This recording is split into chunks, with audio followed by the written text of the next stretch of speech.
오늘 본문에 보십시오. 예수께서 돌이켜 그들을 향하여 이르시되 예루살렘의 딸들아 나를 위하여 울지 말고 너희와 너희 자녀들을 위하여 울라라고 말씀하고 있습니다.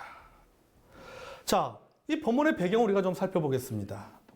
십자가를 지고 골고다 언덕으로 올라가는 그 예수님의 모습을 보면서 많은 사람들이 울었습니다. 남자도 울고 여자들도 울었습니다. 그럼 그들을 향해서 예수님께서 뭐라고 말씀하고 계십니까? 너희들 나를 위해서 울지 말라 이렇게 말씀하고 있어요. 나를 위해서 울지 말고 너희가 진짜 울어야 될 일은 나를 위해서 우는 것이 아니라 너와 너의 자녀들을 위해서 울어야 된다 이렇게 말씀하시는 거예요.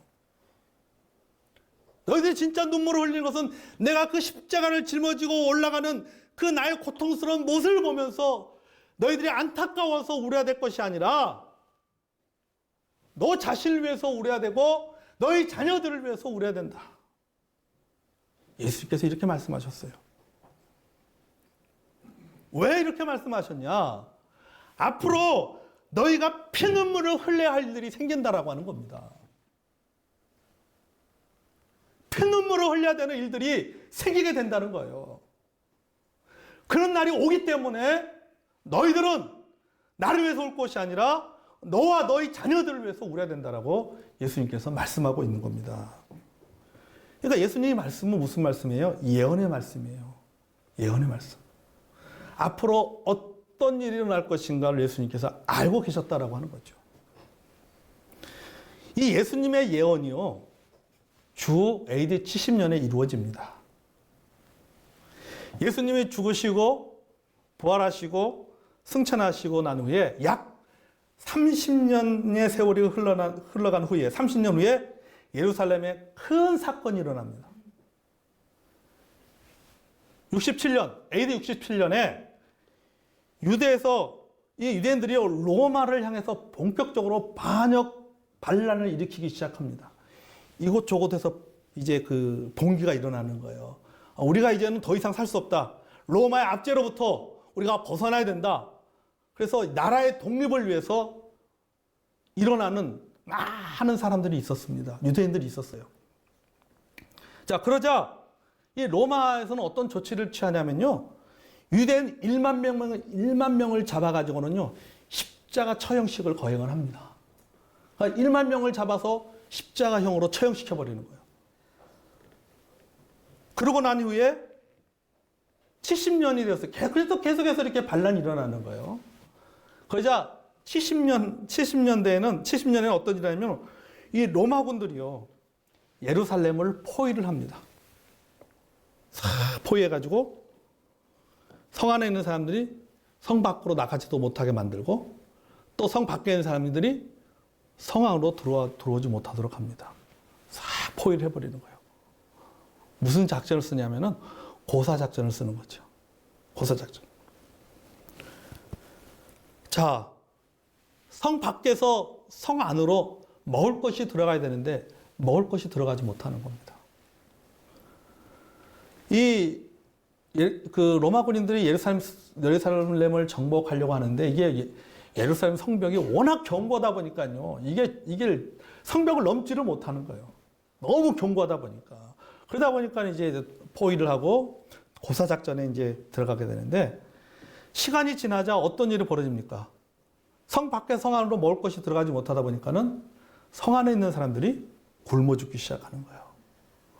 노인도 먹을 것이 없으니까 이제 노인도 굶어 죽고 여자들도 굶어 죽고 어린아이도 굶어 죽습니다.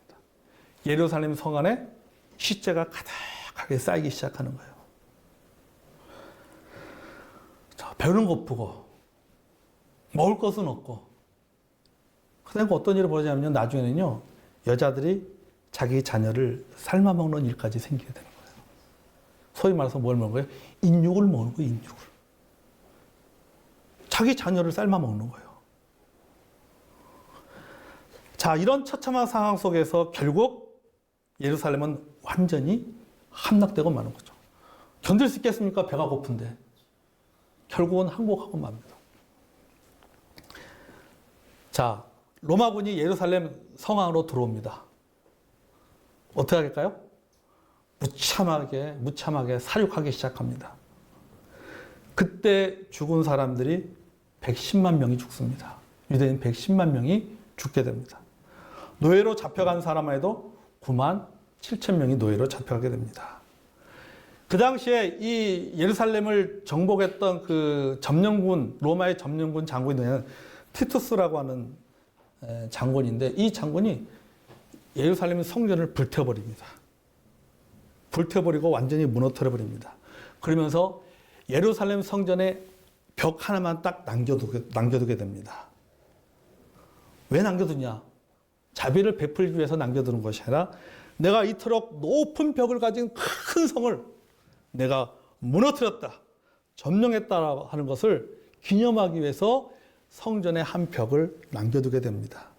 그 벽이 바로 예루살렘에 지금도 남아있는 통곡의 벽입니다. 그 벽을 하나 남겨주고 완전히 다 무너뜨리고. 그 후에 유대인들은 1948년 5월 14일 공식적으로 이스라엘을 건국하기까지 약 1878년 동안 전 세계를 흩어져 살게 됩니다. 나라 없는 난민으로 살게 되는 것이죠. 자, 이처럼 예수님은요, 이 앞으로 일어날 일을 알고 계셨기 때문에 너와 너희 자녀들을 위해서 오라고 말씀하고 계십니다. 내가 승천하고 난 후에 70년이 되면은 너희들에게 이런 일들이 일어날 거 예수님께서 다 아신 거예요. 그래서 너희들이 진짜 우려될 것은 나를 위해서 올 것이 아니라 너 자신을 위해서 우려야 되고 너의 자녀들을 위해서 우려야 된다. 왜? 너희들이 앞으로 이런 큰 환란이 다가오기 때문에 그것을 대비해서 우려야 된다고 말씀하고 있는 것입니다. 여러분, 인생을 잘못 살고 있는 자녀를 둔 부모의 눈물을 생각해 보십시오. 이런저런 사고치는 자녀들을 두고 있는 부모의 눈물을 생각해 보십시오.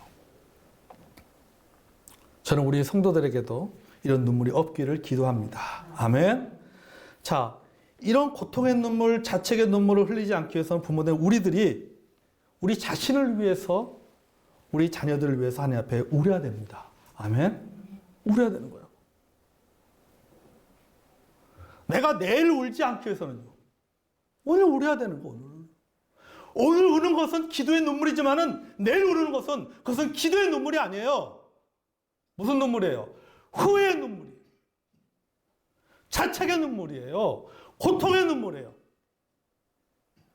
그러나 오늘 우는 것은 그것은 무슨 눈물입니까? 기도의 눈물이고 믿음의 눈물이에요. 내가 오늘 우리 자녀들을 위해서, 그리고 내 자신을 위해서 내가 기도의 눈물을 흘리지 않고 내가 그 내 자녀, 나와 내 자신들을 위해서 믿음의 눈물을 흘리지 않으면은 내일 나는 고통의 눈물을 흘리게 되는 것이고 자책의 눈물을 흘리게 되는 것이고 후회의 눈물을 흘리게 되는 거예요. 여러분, 눈물의 기도가 있어야 됩니다. 아멘. 무슨 기도의 제목을 가지고 울어야 될까요? 신앙의 문제죠. 믿음의 문제를 가지고 울어야 되는 거예요. 먹고 사는 문제보다도, 입시 문제보다도, 사회적인 성공보다도, 결혼 문제보다도, 미래 문제보다도 더 기도해야 될 것은 뭐냐면요, 이게 신앙의 문제예요. 신앙의 문제. 믿음의 문제를 가지고 하나님 앞에 기도해야 됩니다. 아멘. 미래의 문제, 입시 문제, 결혼의 문제, 무슨 먹고 사는 문제, 사회적으로 성공하는 문제, 이거는 100으로 치면요, 하나밖에 안 돼요. 현상에 불과한 거예요. 그러나 신앙은 이거는 근본입니다. 근본의 문제가 해결되어지면은 좀 다른 문제에 다른 영역에 문제가 생긴다 할지라도 해결할 수가 있는 거예요. 극복해낼 수가 있는 거예요. 그런데 다른 것이 다 잘 돼도 가장 삶의 근본이 되는 이 신앙의 문제가 해결되지 않으면 다른 데 어떤 조그만 문제가 생겨도, 그래서 결혼 생활에 조그만 문제가 생겨도, 입시에 조그만 문제가 생겨도, 어떤 사회생활 하면서 어떤 문제에서 실패했다라거나 어떤 실패의 문제가 생겨도 이걸 극복해내지 못하는 거예요. 해결해내지 못하는 거예요. 그런데 근본적으로 신앙의 문제만 딱 가지고 있으면 좀 다른 것에 문제가 생겨도 뭐 하는 거예요? 극복해내요.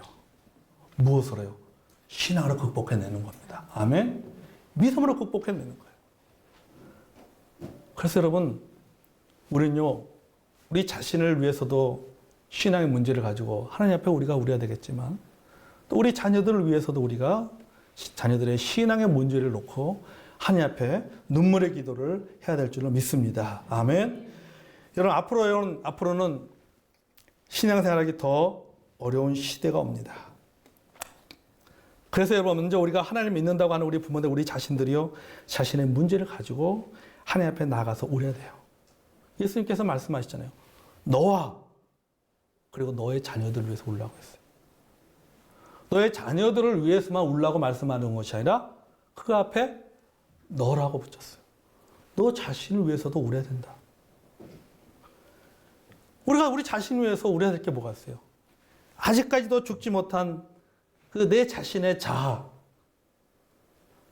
나의 어떤 잘못된 성격, 성품들, 나의 잘못된 삶의 사고 방식들, 삶의 태도들, 믿는다고 말하면서 순종하지 못하는 그런 우유부단함, 생활 속에서 하나님 말씀을 실천하지 못하는 불신, 교회 안과 교회 밖에서의 다른 이중성에 대해서 하나님 앞에 눈물로 기도해야 되는 겁니다. 아멘.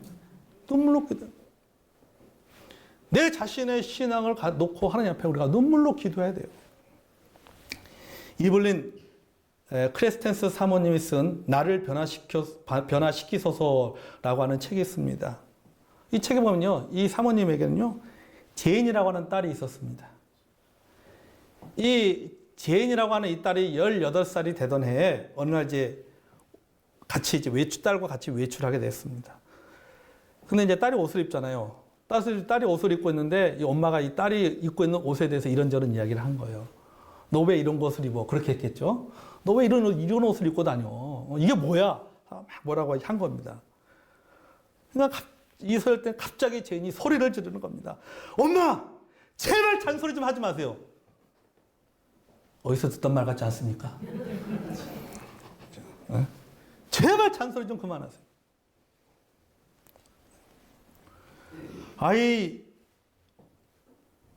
딸의 이 말을 듣고는 엄마가 충격을 받은 거예요, 사모님이.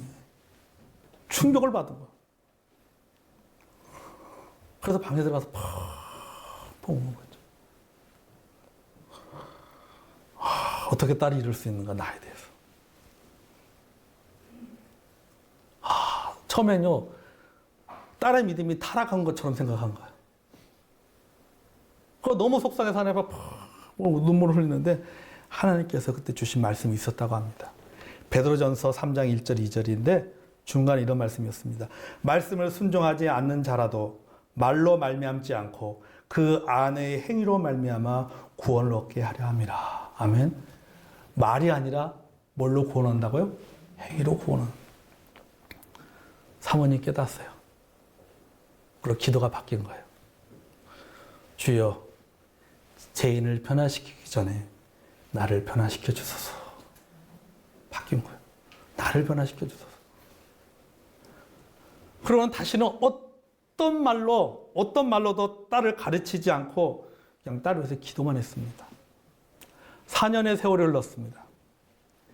이 제인이 어머니 날에 어머니에게 이제 카드를 쓰었습니다. 감사 카드를 쓰면서 카드 겉장에 이렇게 쓰여 있었습니다. 말없이 행동으로 모든 것을 가르쳐 주신 어머니께 쓴 거예요. 여러분, 자녀들은요, 우리가 하는 말로 변화되지 않습니다. 아무리 말해 보십시오. 변화되는가? 잔소리로 생각하지. 잔소리 생각합니다. 그렇죠? 우리 학생들? 네. 잔소리 생각하는 거예요. 아무리 좋은 말도 잔소리로 생각해요. 아무리 좋은 말 해도 애들의 삶이 잘 변하지 않습니다. 근데요, 우리의 눈물이 자녀를 변화시킵니다. 아멘. 눈물이 자녀를 변화시킵니다. 우리가 우리 자신을 위해서 울 때, 하나님, 나를 변화시켜 주시옵소서라고 내 자신을 위해서 울 때에 하나님이요, 그 눈물이 나도 변화되지만은 누구를 변화시키는 거예요? 자녀를 변화시키는 겁니다. 아멘. 여러분, 그래서 한번 생각해 보세요. 내가 내 자신을 위해서 얼마나 운 적이 있습니까? 내가 내 신앙을 놓고 하나님 앞에 나가서 내 신앙을 놓고는 얼마나 여러분 진작에 내 신앙을 놓고 하나님 앞에 내가 울어봤냐라고 하는 거죠. 내가 변화돼야지, 부모가 변화돼야지 여러분 자녀가 변화되는 겁니다. 부모가 제대로 신앙생활 하지 않는데 어떻게 자녀들이 제대로 신앙생활 하겠어요? 부모가 기도하지 않는데 어떻게 자녀들이 여러분 기도하겠습니까? 부모가 여러분 내 마음대로 사는데 자녀들도 당연히 자기 마음대로 살죠. 여러분, 부모들 우리들이 먼저 변화돼야 됩니다. 아멘. 우리 자녀들을 위해서 울기 전에 누구를 위해서 울어야 되는 거예요? 나를 위해서 울어야 되는 거예요. 나를. 하나님, 나를 변화시켜 주시옵소서. 내 신앙을 가지고, 내 신앙의 문제를 가지고 하나님 앞에서 변화되지 못하고 성장하지 못하고 성숙되지 못하는 나의 자의 문제, 내 자신의 문제를 가지고 하나님 앞에 우리가 기도해야 되는 거예요. 눈물의 기도를 해야 돼요. 그렇게 오늘 내 자신 위해서 울어야지 내일 어떻게 된다? 울지 않는 겁니다. 아멘. 또한 여러분, 우리는 우리 자녀들을 위해서 울어야 됩니다. 여러분, 앞으로 우리 자녀들이 여러분 살아갈 세상은요, 지금보다 더 악한 세상이 될 것입니다. 주님을 섬기는데 더 어려운 세상이 될 거예요. 우리는 한국에 있는 교회, 또 우리 한국뿐만 아니라 전 세계적으로 교회 통계들을 보십시오.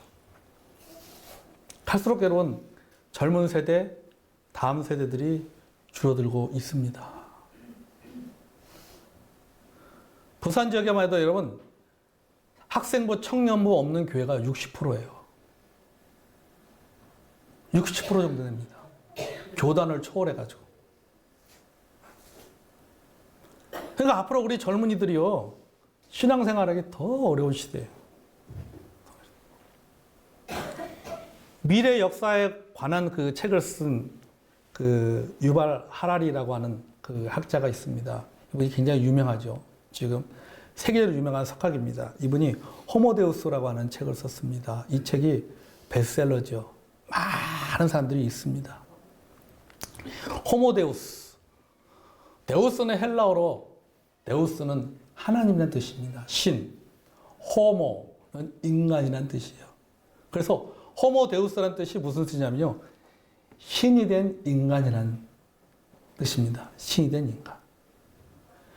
이 호모데우스라고 하는 이 책을 유발 하라리가 썼는데, 유신 역시 똑똑한 것 같아요. 그렇죠? 저도 유시잖아요. 그렇죠?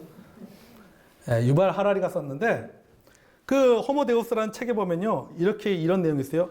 21세기 예루살렘은 실리콘밸리이며 이제 인류의 마지막 종교인 데이터교가 우리를 지배하게 될 것이다라고 얘기했습니다. 데이터교. 여러분 데이터 쓰죠? 그죠? 그 데이터를 말하는 건 아니고요. 여러분, 여기에 우리 그리스도인의 마음을 불편하게 만드는 단어가 뭐냐, 바로 데이터교라고 하는 겁니다. 이게 뭐냐면요, 앞으로 인간들이 무언가를 판단하고 선택하는 절대적인 기준이 데이터가 된다는 말이에요. 데이터가. 여러분 그렇지 않아요? 여러분 한번 보세요. 여러분 물건 하나 사더라도 뭐부터 봅니까? 후기 보잖아요. 후기를 쭉 봅니다. 얼마나 많은 사람들이 이 상품을 샀는가. 저도 인터넷에서 물건 살 때요, 딱 검색을 하는데 검색에 딱 키워드가 뭐냐면은 딱 인기 상품. 그걸 놓고 찾아봅니다. 여러 가지 다양한 제품 그 중에서 가장 많이 팔린 브랜드 제품이 어떤 건가, 그거 보고 되는 거예요. 많은 사람들이 이 제품을 샀기 때문에 이 제품이 좋다라고 생각을 하게 되는 거죠. 그러니까 사람들이 뭔가를 선택하고 판단하고 결정할 때 이제는 뭡니까? 데이터를 가지고 판단한다라고 하는 거죠. 그게 바로 여러분, 그래서 새로운 종교가 바로 이 데이터교로 가는 것이 생길 것이다라고 말하고 있는 것입니다. 하나님의 뜻을 찾는 게 아니에요. 사람들이 이것이 하나님의 뜻인가 기도하면서 하나님의 뜻을 찾는 것이 아니라 무엇을 통해서 찾는 거예요? 데이터를 통해서 찾는 거예요. 하나님의 말씀이 하나님의 뜻이 기준이 아니라 데이터가 기준이 되는 겁니다. 데이터를 보고 결정하는 거죠. 요새 소위 말하는 4차 혁명 시대, 4차 혁명 시대, AI라고 하는 인공지능의 시대에 이런 일들이 생기는 거예요. 여러분이 한번 인터넷에 들어가서 저도 뭔가 관심 있는 무언가에 대해서 한번 검색을 딱 하게 되잖아요. 검색해서 한번 들어가다 봅니다. 그럼 그다음부터요, 거기에 관련되어 있는 것들이 계속 인터넷 들어갈 때마다 뜹니다. 자꾸 떠요. 뜨게 돼 있어요. 그러니까 아는 거예요. 아, 유봉호가 인터넷 가서 무엇을 검색했구나. 이걸 검색했다는 것은 이거에 관심이 많은 모양이구나. 하고 여기에 관련된 것에서 인터넷 들어갈 때마다 옆에 팝창으로 뜨는 거예요. 툭툭툭툭 뜹니다. 그렇죠, 여러분? 내가 클릭하지도 않았는데도 떠버리잖아요. 이게 소위 말해서 데이터가 들어가서 이 사람의 성향을 파악해가지고 나오는 겁니다. 그러니까 나보다 나를 더 잘하는 게 뭐가, 누가 더 잘하는, 나를 나보다 더 잘하는 것이 데이터가 나를 더 잘하는 거예요. 나에 대해서. 우리가 살아가는 시대가, 앞으로 우리 자녀들이 살아갈 시대가요, 이런 시대입니다. 그러니까, 야, 이것이 하나님의 뜻에 맞을까? 아닐까? 이것이 아니라 뭘 보고 결정하는 거예요? 데이터를 가지고 결정하는 거예요. 데이터를 가지고. 또 여러분, 하나님이 정해놓은 그 반대되는 법들이 얼마나 많이 제정되고 있습니까? 인권법도 그렇고요. 종교차별금지법도 그렇고. 양심적 병역거부법도 그렇잖아요. 사실 양심적 병역거부가 아니죠. 정확한 표현을 쓰자면은 종교적 병역거부라고 해야 되죠. 종교적 경우. 양심적 병역거부가 아니죠. 그리고 뭐 낙태법, 얼마 전에 제정된 낙태법도 그렇고, 뭐 동성애법도 마찬가지네요. 소수자의 인권번호, 또 소수자의 어떤 인권법이라는 것을 내세워가서 여러 가지 많은 그런 그 법들이 제정이 되어지고 있습니다. 여러분, 사탄은요, 주님이 재림이 가까울수록 더 강력하게 활동합니다. 그렇기 때문에 여러분, 사회가 이렇게 바뀌고 있는 거예요. 하나님 중심의 사회에서 인간 중심의 사회로 바뀝니다. 말 그대로 호모데우스. 인간이 신이 되는 시대로 앞으로는 바뀐다라고 하는 거죠. 그만큼 신앙생활 하기가 쉽지가 않다라고 하는 겁니다. 그렇기 때문에 여러분, 우리들의 기도가 더 필요하다는 겁니다. 아멘. 우리 자녀들을 위해서 우리가 더 많이 기도해야 되는 거예요. 여러분, 우리 자녀들이 지금은 부모님 따라서 교회 나오지만 그들이 성인이 되어서도 교회 나온다는 보장 없어요. 여러분의 자녀들을 보세요. 중고등학교 때 교회를 얼마나 열심히 잘 나왔습니까? 지금 나오나요? 안 나오잖아요. 나오지 않습니다. 신실하게 주님을 섬긴다는 보장이 없는 거예요. 여러분, 세상이요, 우리의 자녀들의 신앙을요, 그대로 놔두지 않습니다. 고등학교만 졸업해도 애들이 시험에 들기 시작하잖아요. 세상의 문화에 유혹받습니다. 이런 것들로부터 자녀들이 흔들리지 않고 승리하도록 하기 위해서는 부모의 눈물의 기도가 필요한 겁니다. 아멘. 자녀들을 위해서 기도해야 돼요. 성 어거스틴 어머니 모니카는 기도하는 자의 자식은 결코 망하는 법이 없다고 했습니다. 아멘. 망하는 법이 없는 거예요. 그러니까 부모는 날마다 눈물의 기도, 믿음의 기도로 여러분 자녀들의 미래의 씨앗을 뿌려야 되는 겁니다. 축복을 심어야 되는 거예요. 여러분의 자녀들, 여러분의 손자, 손녀들을 위해서 믿음의 씨앗을 뿌려야 되는 거예요. 기도의 씨앗을 뿌려야 돼요. 하나님, 내가 믿고 있는 그 믿음이 대를 이어서 믿음의 2대, 3대, 4대 계속해서 그 믿음들이 하나님이 있는 그 믿음이 개성될 수 있도록 여러분 우리가 눈물로 오늘 기도해야 될 줄로 믿습니다. 아멘. 여러분, 내일 울고 싶지 않으면 오늘 울어야 됩니다. 오늘 우는 것은 믿음의 눈물이고 기도의 눈물입니다. 그러나 오늘 울지 않으면 내일 반드시 울게 돼요.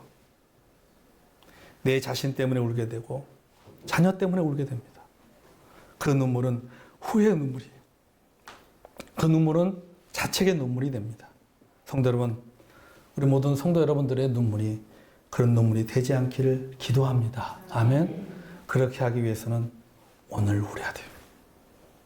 오늘 나 자신을 위해서 울어야 돼요. 나 자신의 신앙을 위해서 울어야 돼요. 그리고 오늘 나의 자녀들을 위해서 울어야 됩니다.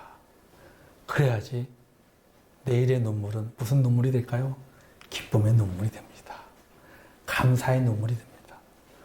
우리 성도님들이 오늘 눈물을 흘림으로 말미암아 내일 흘리는 그 눈물이 기쁨의 눈물이 되고 하나님을 향해서 감사의 눈물이 되는 저와 여러분의 눈물이 되기를 주의 이름으로 축복하며 그렇게 기도합니다.